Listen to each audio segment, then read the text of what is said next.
Gracias, Señor, porque el tema que vamos a tratar esta noche será un tema muy importante para la vida cristiana, porque son los eventos que están ocurriendo en estos días, de los que el Señor tanto nos dijo que estuviéramos alerta, que estuviéramos pendientes. Así que, Señor, te damos gracias. Espíritu Santo, por favor, ilumínanos, no permitas que se diga nada contrario a la Escritura, nada que sea errático, Señor. Guíanos en esta noche y oriéntanos, Señor, te lo pedimos en Cristo Jesús, a ti sea la gloria. ¿Me traes agüita, por favor, Martica? Nana. Gracias. Bien, queridos, vamos entonces a desarrollar el tema. Muy atentos, por favor, muy dispuestos. Voy a hacer lo posible porque sea cortico, para que usted quede libre allí. Y la bibliografía que tengo para este estudio es, lógicamente, la Reina Valera de 1960, que es la Biblia que utilizamos todos los pastores para enseñar la palabra. La Biblia de Estudio Plenitud es una Biblia que tengo desde el año siguiente a mi conversión. Compré esta Biblia. Me costó en aquella época 140,000 pesos, ahorita vale el doble, pero es una Biblia que tiene una cantidad de comentarios muy buenos, muy interesantes, de diferentes teólogos que nos ayudan precisamente a escudriñar mejor la palabra, a entenderla. Yo le pido el favor a usted que haga todo lo posible de coger un marranito de esos de barro y le va echando moneditas de a poquito, y cuando ya esté completo, lo rompe y va y se compra una Biblia de estudio. Por favor, si usted es un estudiante de la Biblia, si usted es una persona que ama al Señor y quiere conocer más al Señor todos los días, entonces cómprese una Biblia de estudio, de ser posible, la Biblia Reina Valera de 1960, que se llama La Plenitud. Ahí viene todo el material que usted necesita para saber en qué creemos. También tomé un curso de escatología del doctor Armando Alducin de 120 lecciones que hice por allá hace unos años, pero tengo el material completo. También tomé el libro de Eventos del Porvenir de un teólogo inglés, y de igual manera hay un teólogo argentino que se llama Elvis Carballosa, que tiene unos comentarios muy lindos sobre el Apocalipsis. Así también tomé un libro que me regalaron hace unos 3 años de un ruso, Iván Barchuk, que son comentarios del Apocalipsis. Así también tomé conferencias del pastor José Manuel Sierra de Tenerife, conferencias del evangelista Robert Breaker, que es un cesacionista, y también conferencias del doctor Armando Alducin, que es tal vez conocido por ustedes, y algunos estudios del Seminario Bíblico Montería. Este estudio que voy a dar a continuación, en no sé cuánto tiempo lo utilice, tiene todo este material. O sea, de aquí saqué el material para enseñarles esta noche. Así que entonces vamos pues con la primera diapositiva. Escuche cómo dice esto. Como la muerte del Mesías se cumplió completamente, y eso lo creemos, ¿verdad? El Señor murió completamente, habiendo sido anunciado en el Antiguo Testamento, solo se puede concluir diciendo que las promesas que fluyen de la muerte del Mesías en cumplimiento de los pactos se cumplirá literalmente también. Les explico qué quiere decir esto. Aquí estoy diciendo que así como Jesús de Nazaret fue anunciado que moriría y que iba a morir, y fue anunciado en el Antiguo Testamento, usted lee el Salmo 22 y ahí está completo la crucifixión. Entonces, así como fue anunciado en el Antiguo Testamento, podemos sacar una conclusión, que todas las promesas que salen de la muerte del Señor Jesús hará que los pactos que fueron entregados antes de la venida del Señor se van a cumplir. Esto le da seguridad a este estudio, esto le da seriedad, porque si se cumplió la muerte del Señor Jesús anunciado en el Antiguo Testamento, las promesas de aquí en adelante también se van a cumplir, sean buenas o sean malas. Cuando hablamos de promesas, no necesariamente estamos hablando de bendición.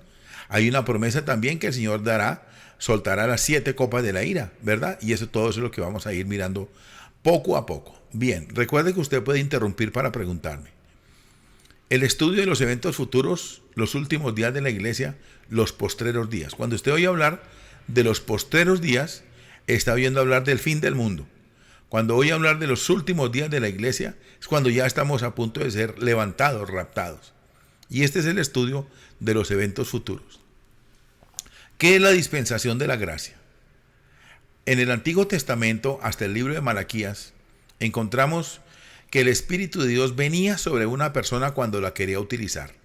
Por ejemplo, Sansón. El Espíritu Santo vino sobre Sansón y le dio la fuerza suficiente para acabar con los filisteos. Cayó en pecado, el espíritu se apartó, y por último, él cuando iba a morir, que lo llevaban ya encadenado, ya entonces se agarró de las columnas del templo y pidió a Dios que le mandara el Espíritu Santo. Dios le mandó el Espíritu que le dio la fuerza para poder romper las columnas, y murieron una cantidad de filisteos. Entonces, así también fue utilizado David, porque el Espíritu venía dentro de la persona, pero no era residente. Venía, tomaba a la persona para que hablara a los profetas y después volvía otra vez el Espíritu Santo. Cuando viene la muerte del Señor Jesucristo, la primera señal que nosotros encontramos para la dispensación de la gracia, dispensaciones, tiempos. Por ejemplo, está la dispensación del diluvio. Es el periodo en el que Noé y su familia navegan durante 40 días y 40 noches en el temporal que el Señor desató del cielo para matar a todo ser viviente. Cuando hablamos de la dispensación de la inocencia, hablamos del tiempo en el que Adán y Eva estuvieron en el paraíso caminando con el Señor hasta que llegó el pecado. Entonces llegamos al tiempo de la gracia o la dispensación de la gracia. Es decir, que la salvación de las almas es por la muerte del Señor Jesucristo. Inmediatamente el Señor Jesucristo muere, ya entonces se comienza el periodo de la dispensación de la gracia. O sea que estamos viviendo, por decirlo de otra manera, estamos viviendo la mejor época en la historia de la humanidad. La mejor época. Nunca antes en la historia de la humanidad se había vivido una dispensación o un tiempo de la gracia. ¿La gracia qué? La gracia salvadora, que Jesús muere en la cruz del Calvario, y todo aquel que acepte ese sacrificio de Jesús en la cruz, pues entonces comienza a dar frutos en el nuevo nacimiento, y ahí donde comienza la gracia salvadora sobre la persona. Esto tiene mucha más profundidad, pero es que estoy tratando de describir los periodos. Una vez comenzado el periodo de la gracia, comienza el periodo apostólico. Es decir, a Jesús de Nazaret lo matan, 50 días después vuelve, da una señal, da unas enseñanzas, lo ven más de 500 personas, come pescado, atraviesa las paredes, muestra las señales y les da un mensaje: así como me voy, volveré. Así como me voy al cielo, volveré también a donde ustedes. Y comienza el periodo apostólico. Comienzan los apóstoles, primero los 11 discípulos, después 12 porque reemplazan a Judas, el que se mató, por Ananías, y comienza el periodo apostólico. Comienzan las enseñanzas del apóstol San Pablo, del apóstol San Pedro, del apóstol San Juan, de San Judas, y ese periodo apostólico llega hasta el año 325. Es decir, la iglesia fue perseguida, fue la época en que los romanos echaban a los cristianos al circo romano para que los leones se los comieran, eran empalados, eran usados como teas para alumbrar el patio de sus casas. La persecución total en contra de la iglesia del Señor Jesucristo.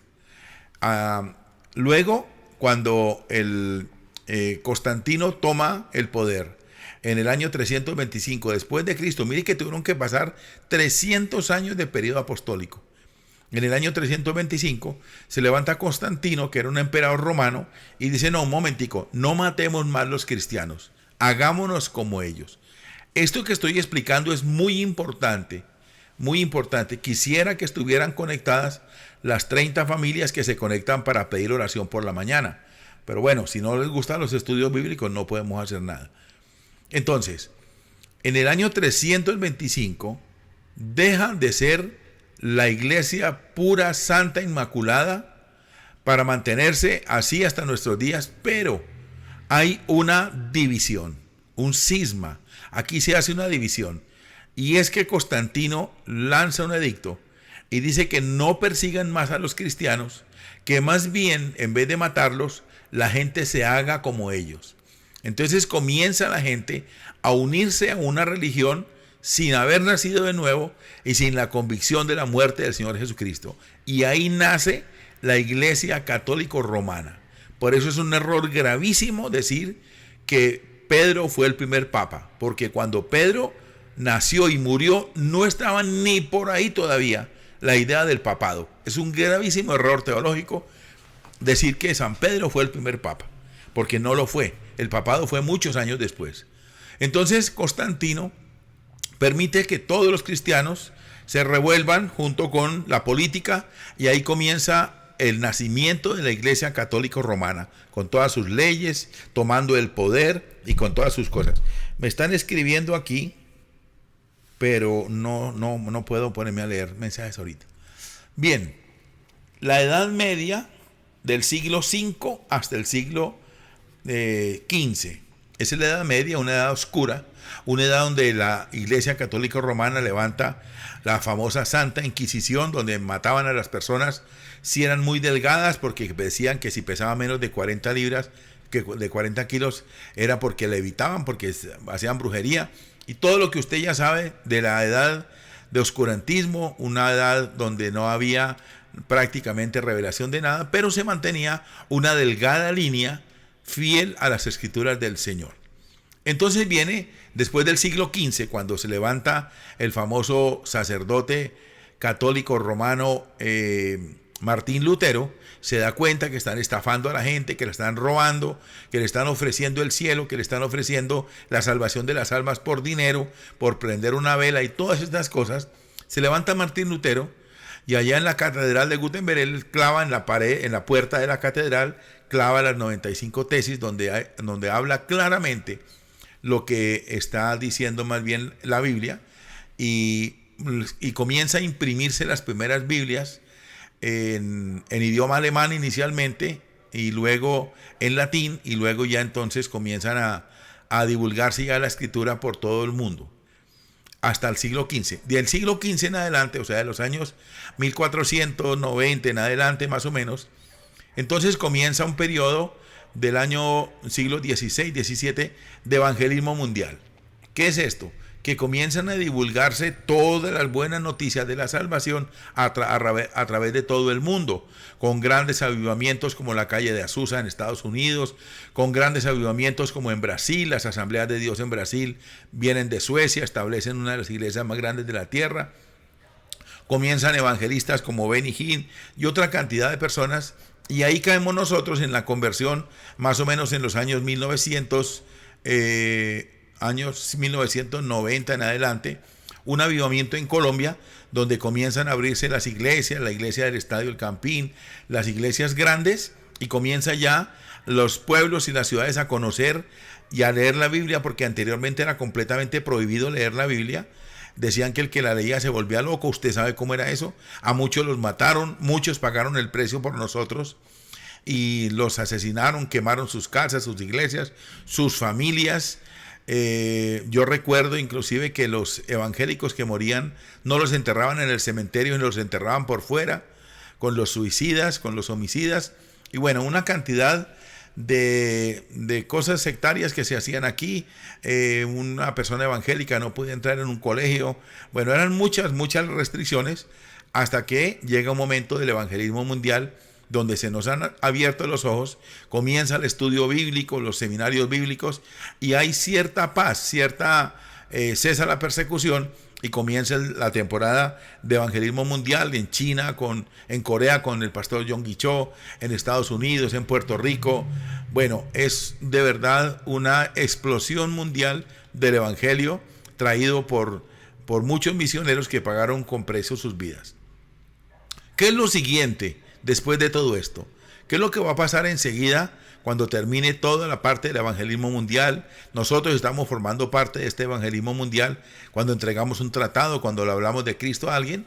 Y lo siguiente que viene es el rapto de la iglesia. El rapto, el arrebatamiento. Sacar a la iglesia, no las columnas y el techo y las tejas, no. Recuerde que iglesia somos usted y yo. Templo es otra cosa. Templo es edificio, paredes, cemento, hierro, sillas. Pero nosotros somos la iglesia del Señor. Nosotros somos de la iglesia católica, católica apostólica, pero seguimos el evangelio. ¿Por qué les voy a decir que nosotros somos católicos y no se me vaya a confundir? Por la sencilla razón, porque católico significa universal, y usted y yo formamos parte de la iglesia universal, ¿verdad?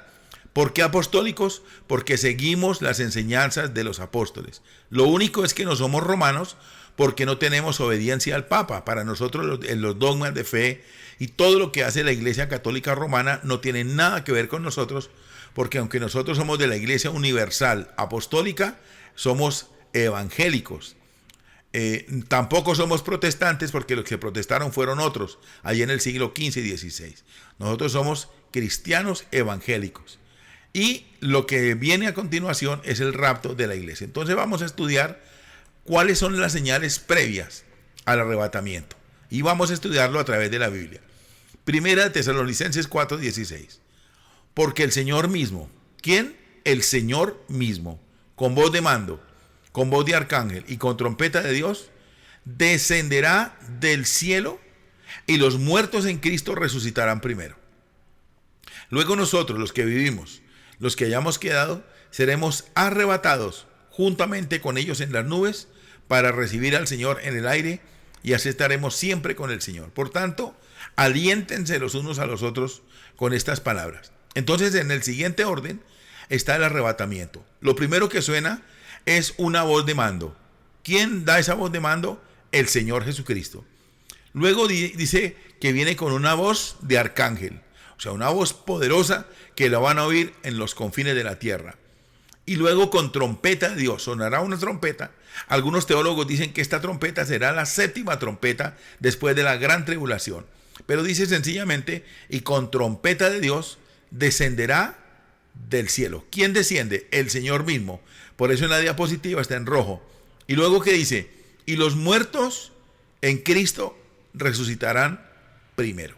Hagamos un momentico un análisis de la resurrección de los muertos en este momento. Imagínese usted que todas las personas que hayan muerto creyendo a Jesús se van a levantar de sus tumbas. Imagínese usted el sonido que va a hacer el metal, los bloques de cemento, el hierro, lo que haya en las tumbas, rompiéndose para dar paso a un cuerpo transformado que se levantarán de sus tumbas y resucitarán primero. Ellos son las primicias. ¿Y luego qué? Los que vivimos, ¿qué nos va a pasar? ¿Nos vamos a quedar viendo cómo se levantan los muertos de las tumbas? No, de ninguna manera. Los que hayamos quedado, inmediatamente los muertos se levantan de sus tumbas, nosotros somos arrebatados. Como cuando alguien agarra con el puño rápido algo y dice, y nos llevará ¿hasta dónde? Hasta las nubes. O sea que miraremos para abajo y se verá ya todo el poco de tumbas todas abiertas, y ellos, los que resucitaron junto con nosotros, dice que el Señor viene y nos recibe. Bienvenido, en lo poco fuiste fiel, en lo mucho te pondré. Entra en el gozo de tu Señor. Unos serán resucitados para vergüenza y confusión perpetua, y otros para recibir al Señor en el aire. Lo que más me gusta es lo que sigue. Dice, y así estaremos siempre. Esa palabra siempre nos garantiza que nadie nos va a bajar de allá, que nadie nos va a volver a sacar del lugar donde Cristo nos va a poner. Recuerde otra vez, suena la trompeta, suena la voz de mando, suena la voz de arcángel, suena la trompeta, el Señor desciende del cielo hasta las nubes, los muertos se levantan, los que vivimos enseguida queda la pura ropa aquí, nuestros cuerpos son transformados, y allí enseguida nos lleva el Señor en un soplo y nos deja en las nubes. Ahí viene el Señor y nos dice, bienvenidos, entren en el gozo de tu Señor. Y ahí la iglesia parte con el Señor al cielo eterno y comienza la celebración de las bodas del Cordero. Yo no sé si a usted le emociona esto, pero a mí me emociona de verdad que lo que viene es esto, porque es una realidad. Por eso dice aquí el apóstol, aliéntense los unos a los otros. Les animo, mis hermanos, a que perseveremos en la búsqueda de la santidad. Les animo a que no demos oídos al mundo. El mundo trae suciedad, el mundo trae malas propuestas. No nos hagamos como el mundo. Ya los que toman aguardiente no tomen más, los que roban no roben más, los que mienten no mientan más, los que engañen no engañan más. Todo esto es lo que debemos dejar de lado para que cuando el Señor venga nos encuentre en santidad. ¿Qué es lo que es el arrebatamiento o el rapto de la iglesia? Miremos primero a los Corintios 15:51. Dice así, he aquí os digo que un misterio. No todos dormiremos. La palabra dormiremos en el original se usa para muerte. pero todos seremos transformados. O sea, no todos moriremos, pero todos seremos transformados. Aquí quiere decir el apóstol San Pablo a los Corintios y a nosotros hoy, que no todos vamos a morir, porque no sabemos si el Señor a lo mejor esta noche venga por nosotros. Y que yo sepa, yo no estoy muerto. Y que cuando venga, que estemos vivos para poder ver esa maravilla, escuchar esa voz de arcángel, escuchar esa trompeta del cielo y escuchar la voz de Dios. Vengan, entren en el gozo del Señor. Eso tiene que ser un espectáculo maravilloso. Pero si habremos muerto, resucitaremos con aquellos que han muerto en Cristo Jesús. Pero si estamos vivos, seremos transformados. ¿Por qué seremos transformados? Porque este cuerpo de muerte, este cuerpo grasoso, que le crecen los pelos, que se le caen los pelos, que se arruga, que salen lunares, que hay que echarle desodorante, este cuerpo no puede subir al cielo en el estado en que está. Tiene que ser transformado. ¿De qué manera? En un abrir y cerrar de ojos. A la final trompeta, o sea, toca la trompeta, y cuando toque el último, haga el último toque de trompeta, ya entonces los muertos resucitados quedarán incorruptibles. O sea, ya no se van a podrir en la tumba. Ya seremos transformados a la manera como el Señor Jesucristo fue transformado. Y nosotros seremos transformados. Sucederá en un instante, en un abrir y cerrar de ojos. Por eso dicen que los chinos se van primero, porque tienen los ojos chiquiticos. Cuando se toque la trompeta final, pues cuando suene la trompeta, los que hayan muerto resucitarán para vivir por siempre, y nosotros los que estemos vivos también seremos transformados. Esto es un momento glorioso, espectacular, y sobre todo que mucha gente lo va a ver y mucha gente va a decir: qué pesar no haber seguido yo en la vida evangélica, qué pesar haberme apartado. Mire, los evangélicos se fueron, quedaron todas las iglesias vacías, todos los lugares donde cuidan niños vacíos, no quedó ni un solo niño sobre la tierra. Todas las iglesias quedaron completamente vacías. ¿Por qué? Los evangélicos se fueron. Pero vamos a ver cuáles son las señales antes de este arrebatamiento. Gracias a Dios que el Señor nos ha dejado señales antes del arrebatamiento, señales. Lucas 17, 28 al 36 dice: así como sucedió en los días de Lot, comían, bebían, compraban, vendían, plantaban, edificaban, mas el día en que Lot salió de Sodoma, llovió del cielo fuego y azufre y los destruyó a todos. Así será el día en que el Hijo de Dios, del hombre, se manifieste.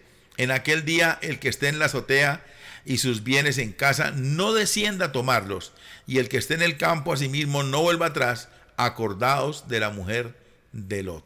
Esta es una advertencia clara, está en el Evangelio de San Lucas capítulo 17 y nos está diciendo que esto de que hemos leído de la trompeta, de la resurrección de los muertos, de la transformación de nosotros, va a suceder exactamente de la misma manera como estaba ocurriendo en tiempo de Lot. Mire cómo dice: comían, bebían, compraban, vendían.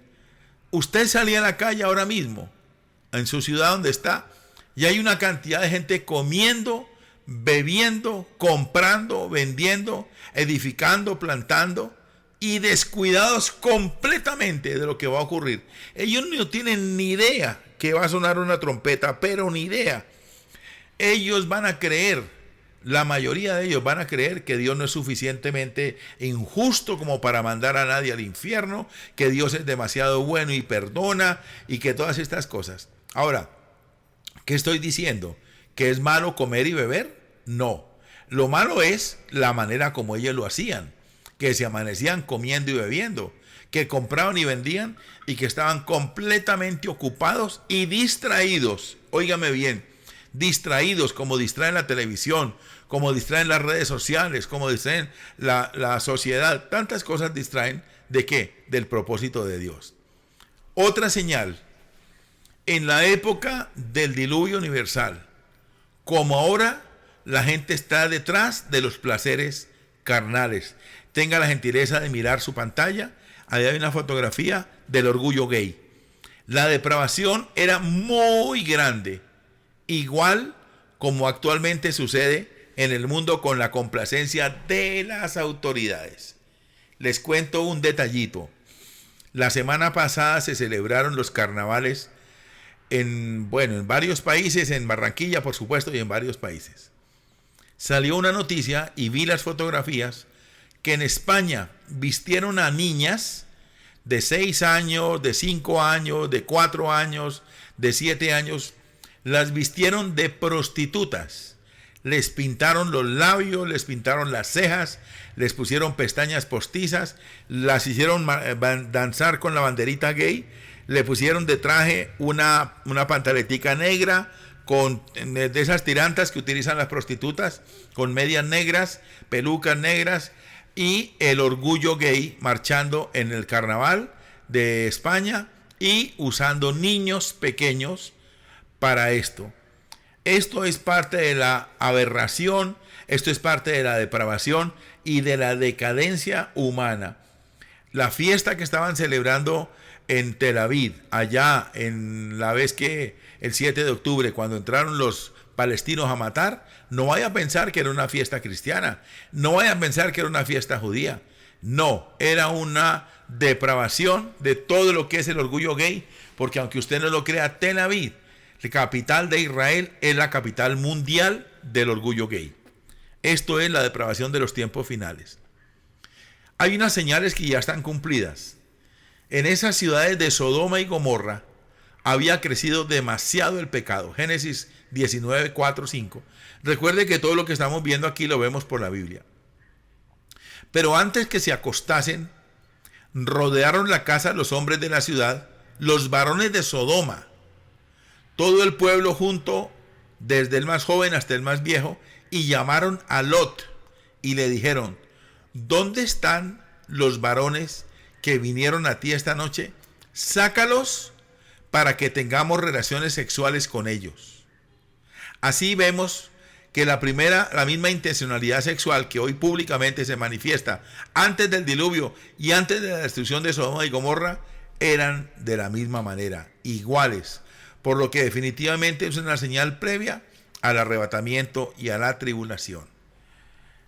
Salió un comunicado que los papás en Brasil, que los papás que se opongan a que su hijo sea transgénero van a la cárcel.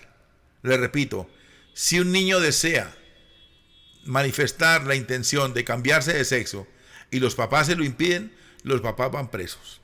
Es así como estamos. Seguimos.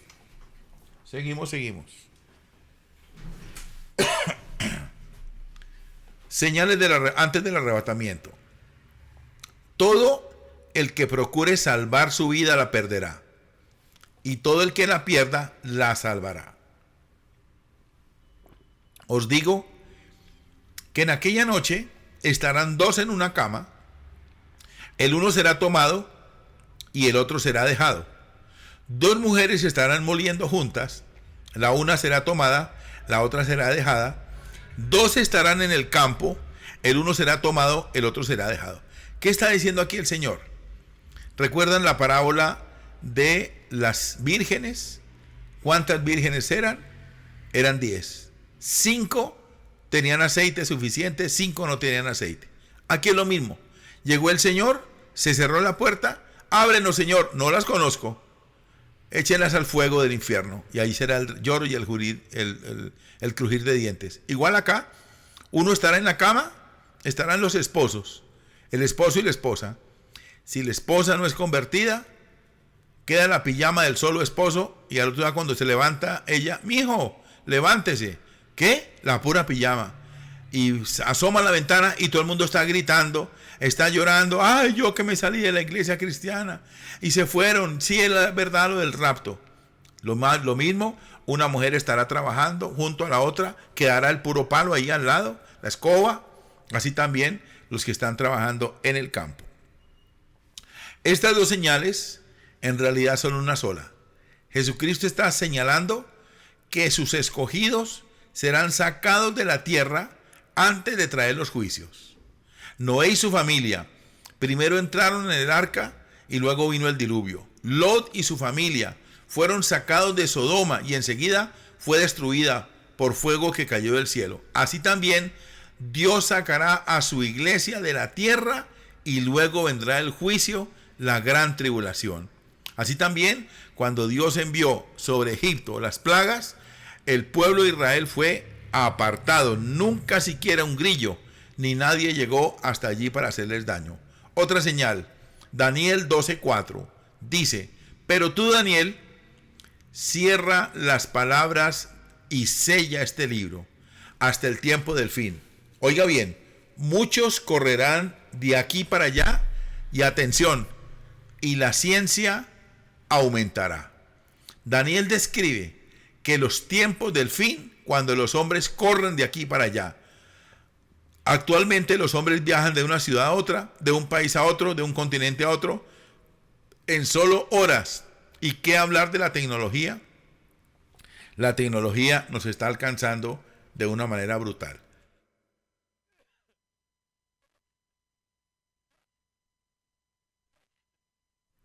Bien, señal cumplida, la ciencia aumentará.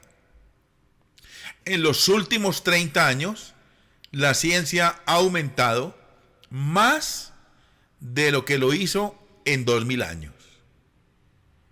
En estos días he estado escuchando de la tecnología. Resulta que han creado un sistema en el cual usted recoge la voz de una persona, la pone aparte en un archivo, luego redacta un texto en un texto de una carta, hace una carta, luego une los dos archivos y los suelta, y es exactamente como si la persona que ya murió está dando un mensaje actual. Quiero hacerme comprender en este mensaje. Por ejemplo, yo estoy dejando 700 mensajes en internet. El día de mañana yo me muero. Entonces alguien dice: vamos a coger la voz del pastor Alonso y vamos a desarrollar un texto para que ya él está muerto, para que pareciera que él lo está diciendo. Entonces cogen un texto y dicen: iglesia, buenos días, Dios le bendiga, son las 7:15 del año 2029, 30 o el año que sea, y los saludo, y pareciera que es mi voz la que está siendo utilizada con un texto nuevo. Esto quiere decir que ya están haciendo hablar a los muertos. Esto quiere decir que le pueden mandar un mensaje a una persona para extorsionarla utilizando la voz, utilizando la imagen. Esto todo por la tecnología. Y lo peor de todo, se está usando este tipo de tecnología para que las personas solas tengan conversación con una máquina, y sobre todo que tengan conversaciones íntimas con una máquina. ¿Cómo le parece a usted? Esto forma parte de la tecnología y de cosas que todavía no sabemos que se están desarrollando, pero es una barbaridad la manera como la ciencia ha aumentado. La mayoría de las veces para bien, pero también se está usando para mucha maldad, para engaño, para mucha destrucción del ser humano. Se está utilizando esto. Antes del arrebatamiento, la capa de ozono solo está herida, señal cumplida. Otra de las muchas profecías más es que la capa de ozono sería herida. Mire cómo dice Isaías 25:7: y destruirá en este monte la cubierta con que están cubiertos todos los pueblos. ¿Cuál es esa cubierta? Bueno, la capa de ozono y el velo que envuelve a todas las naciones. ¿No le parece a usted increíble que en un libro como Isaías, escrito 800 años antes de la venida del Señor Jesucristo, ya hablaba de la capa de ozono? Y destruirá en este monte la cubierta con que están todos los pueblos cubiertos y el velo que envuelve a todas las naciones. La capa de ozono. En la tribulación será destruida casi totalmente, al grado que los rayos ultravioleta no se filtrarán, sino que quemarán con tal intensidad y que muchos caerán muertos. Muchos serán tan terriblemente heridos por los rayos solares que rechinarán los dientes de dolor, dice la palabra del Señor. Ahí tenemos una imagen, si usted está mirando el celular, una imagen de la capa de ozono del 2017 y ahora una imagen de la capa de ozono del 2020. Apenas 3 años más tarde, esto se ha degenerado mucho. Hasta aquí solo mencionaremos algunas profecías previas al arrebatamiento o al rapto, sin mencionar que ha aumentado la drogadicción, la maldad, el terrorismo, etc. Algunas de las profecías previas al arrebatamiento ya se cumplieron.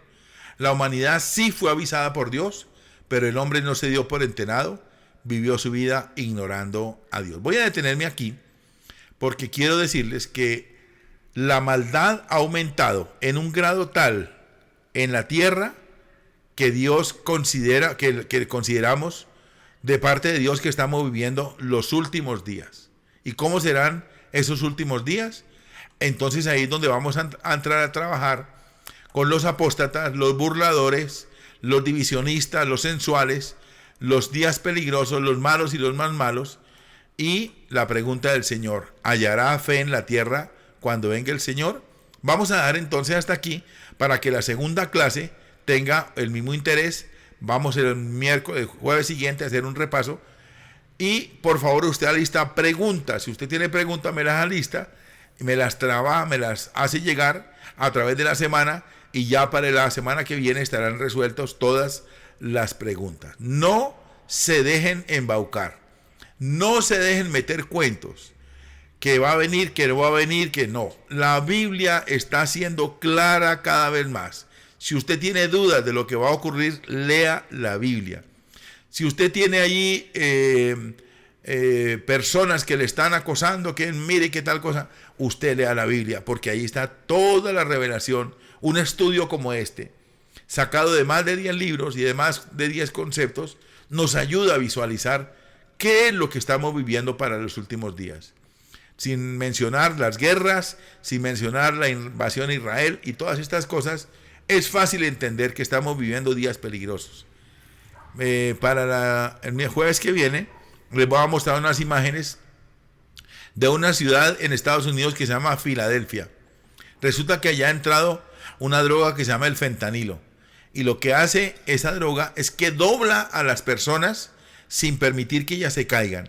O sea, están de pie y quedan dobladas de la cintura para abajo y quedan como estatuas allí por horas y horas dobladas. Eso es lo que hace esa droga, y les voy a traer esas imágenes para que ustedes vean la depravación y la degradación del ser humano.